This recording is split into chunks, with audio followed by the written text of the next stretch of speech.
What is going on, everybody? Welcome back to the Die Hard MMA podcast. This is the Total Takedown for UFC Paris. Make sure you smash that like button here for me on Pub Sports Radio. Hit that subscribe button if you haven't already. If you don't know, if this is your first time, we're talking totals. We're going to go overs and unders, trying to find a different angle for that value, trying to put some money in your pockets at UFC Paris this weekend. Again, hit that like button for me. Let's get started here. First fight of the night, we got Zarah dos Santos taking on Jacqueline Cavalcanti, and we've got a 2.5 for the women's MMA total here. We've talked about this before a lot recently. These totals for women's MMA are getting more and more dangerous for us here. Over 2.5 is minus 130. Under 2.5 is even money, plus 100. Zarah dos Santos carries a lot of power with her, and she also has little to no grappling whatsoever in her game plan. She's been finished twice already in the UFC. I definitely think she's a fighter who can trend to the under for this fight. I almost said over, I meant under. She definitely can trend under because she can both finish and be finished against low-level competition or high-level competition. You've got Jacqueline on the other hand of this, though. She is new to the UFC. This is a step up in competition for her, in theory at least, but she's facing an old woman who is finishable, and she's got hands. This girl absolutely has hands. She's got great ground and pound. She's got a good active pace, and I do think she's the kind of fighter who could get to someone like Zarah dos Santos. I think she can get to her with the hands on the feet. Josiane Nunes was so short. She had a real hard time actually connecting and landing on Zarah dos Santos. I'm not sure Jacqueline's going to have that problem. I think she'll be able to get in there and get to her. And if she is not quite ready for this level of competition, if she's not quite ready for the monster that is Dos Santos cracking her in the jaw, there's a chance maybe she crumbles under that pressure. I do think under 2.5 kind of makes some sense here. I wish we got a better number on this one, I really do, but I think it's almost indicative of how this fight is going to go that they're giving us only even money here on this under 2.5. I'll lean under. Next fight up, you got Basharat taking on Clint Rodriguez, another 2.5. The over 2.5 minus 190, the under 2.5 is plus 145. And this one's tough. I would say the under makes a ton of sense here, but it almost feels trappy that they're giving us this much plus money on the under. Clint Rodriguez, early round monster. This guy's Muay Thai is slick. His kicks are massive. He's got spinning heel kicks. He is explosive as all get out. But he gets exhausted. He gets tired. He just can't quite keep it up for 15 straight minutes. We saw CJ Vergara was able to wear this guy out and then get him tired and almost had him out of there towards the end of that fight just with that pressure, that pace. Basharat can do kind of the same thing, except he is up a weight class. He's going to be even more dangerous than someone like CJ Vergara was, and if he gets Clint Rodriguez out there tired, he absolutely can take advantage of that situation. Now, Basharat also, he could get clipped. You never know. He's a guy that's shown himself to be durable enough. However, I do think he's maybe the B-side of the Bash Bros. I'm not entirely sold on him just yet. So could he be clipped by somebody coming out full force like Klitzen early on in the fight? I do think he can. I'm going to say under. I'll root violence here for this one yet again. Whether it's Farid dragging Klitzen Rodriguez deep, tiring him out, and then TKOing or submitting him, or it's Klitzen Rodriguez catching a flying knee early on in this fight, I do think someone eventually gets finished here. Nora Carnoli taking on Jocelyn Edwards up next, another 2.5. The over minus 190, the under is plus 145. And again, I'm tempted to go under here. Now, Jocelyn Edwards is a decision machine. Her fights only ever always go over because she's not finishing anybody. She's got no pop on her punches whatsoever. But she keeps an insane amount of volume on her. Now, her opponent, Nora, making her UFC debut, she's kind of a round one monster also. She comes out and puts everything she's got into every attack she has. She is sloppy. She is new to MMA. She's light on the experience. She's not somebody who I want to bet against a UFC caliber opponent. However, I've seen Jocelyn Edwards hurt in so many of her fights against a very low level of competition. And now she's cutting down to 135 for this one, which means maybe that durability is not quite what it is at 145. I think Nora absolutely can finish Jocelyn Edwards. And frankly, I don't think Nora is capable of going 15 minutes against Jocelyn. You see her at the end of the first round with her arms down, shaking them out, breathing with her mouth open. She's exhausted. She has no idea how to manage her gas tank at the very lowest level of women's MMA. If she ends up like that, Jocelyn Edwards is going to put a beating on her that we've never seen before from her. And I just think the repetitious punches landing on her face will get the referee to step in and maybe stop the fight. So I do kind of like violence here. I'll say under 2.5. Angelusa takes on Rhys McKee up next. These totals this week, folks, these are dangerous. This is some suspect stuff here. Over 2.5, minus 150, under 2.5, plus 120. And Angelusa's big thing is that he has never been finished. And that's really something you got to pay attention to with the totals. If this guy can't be put out, then how are you ever going to bet an under when he's involved in the fight? He fought guys like Jack Della Maddalena and Munir Lazez, and he dragged them a full 15 minutes, even when he was outgunned and outclassed. That's impressive. It's going to be hard to touch this guy up to the point that he gets put out. Rhys McKee, this is his second run at the UFC. You know, they brought him in and they threw him immediately to Hamzat, and he got round one mauled. He's got a couple finishes back over in Cage Warriors before coming back and taking another crack at it. What does that mean? I'm not sure. Does the UFC actually think this kid is caliber? Is he being brought in to buff up Angelusa at this point? I don't even know.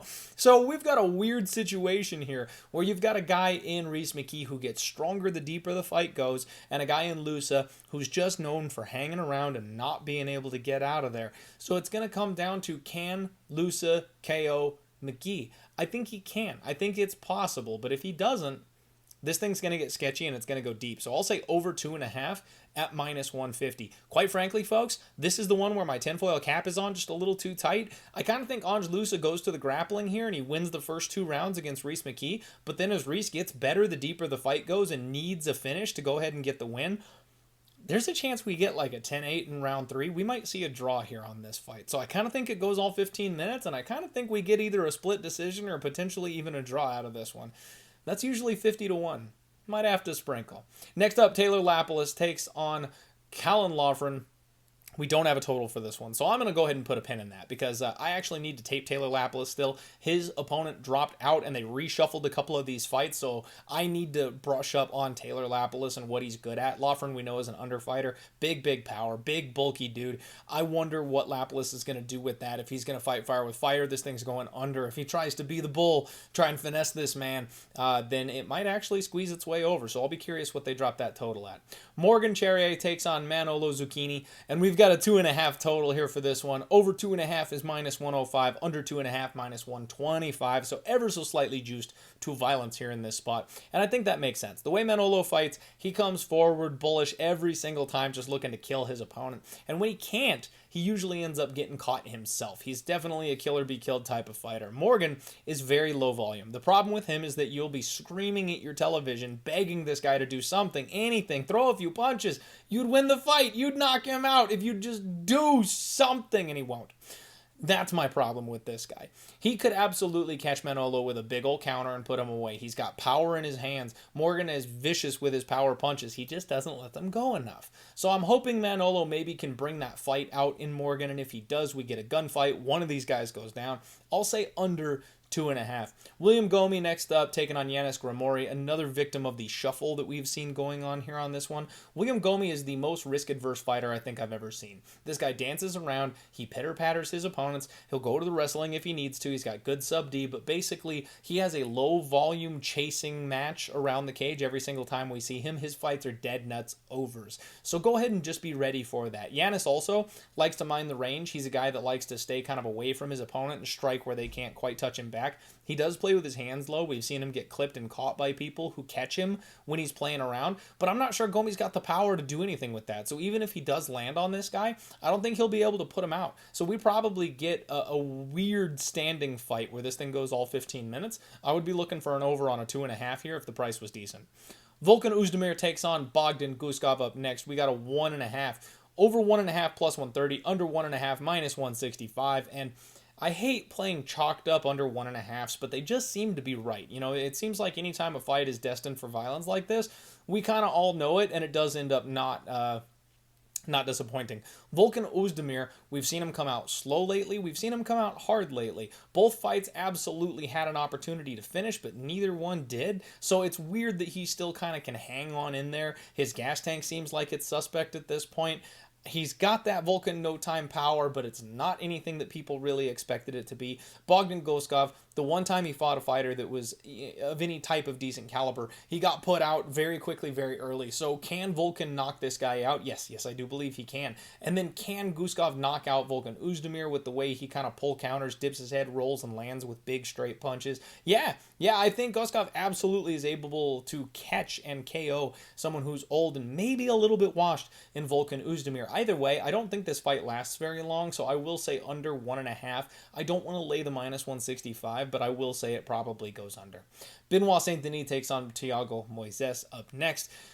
And this one's tough. So I think I maybe have been just one fight delayed. I've got, in poker they call it flop lag, right? When you got the wrong hand and the next flop comes out and your hand would have been perfect for it. I think that's my read on Benoit Saint Denis. So in his last fight, I predicted him going ahead and pulling off the upset, but I actually thought he'd do it by decision because he wouldn't quite be able to get his man out of there. Even though he'd dominate the fight, he'd be able to dominate the wrestling, he just wouldn't be able to get the finish. And he's finished everybody. So that's kind of the hard part. You can't really say that Benoit Saint Denis is not going to finish because he just keeps on getting everybody out of there. Thiago Moises, he's going to have kind of a technical striking advantage. He's going to need to be small. He's going to need to be quick. He's going to need to be light on his feet, tag his opponent, and get out of the way of the big power shots while he can. That's got to be the game plan. If Benoit Saint Denis can't catch and tag Thiago, then yeah, this thing probably goes over 2.5 relatively easily. I don't know that either guy is going to win by submission just because Thiago Moises, while he may be the slightly better grappler, he's the smaller man, and Benoit Saint Denis is going to be the bigger, stronger wrestler. Benoit Saint Denis, he can knock people out. He absolutely has that ability to come forward and hurt people, so I think he can catch Thiago Moises. I don't want to touch this one. I'm going to lean with the under, but I'm going to pass. It looks like we have Manon Fiorot taking on Rose Namajunas up next, 2.5 the total.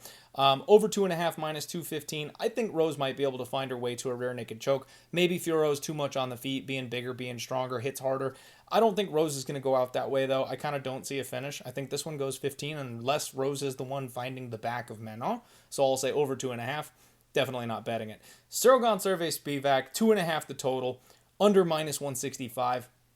I think that's the way to look, because whether Spivak gets the takedowns on Gon and is able to take him down, grind him out, and take care of him on the mat like a lot of people think he will, or Gon keeps this thing on the feet and Spivak is not able to hold this man down, I just don't think the other one can survive in their opponent's world for very long. So I do think violence under 2.5 in the main event. I predicted Cyril Gon KO round 2.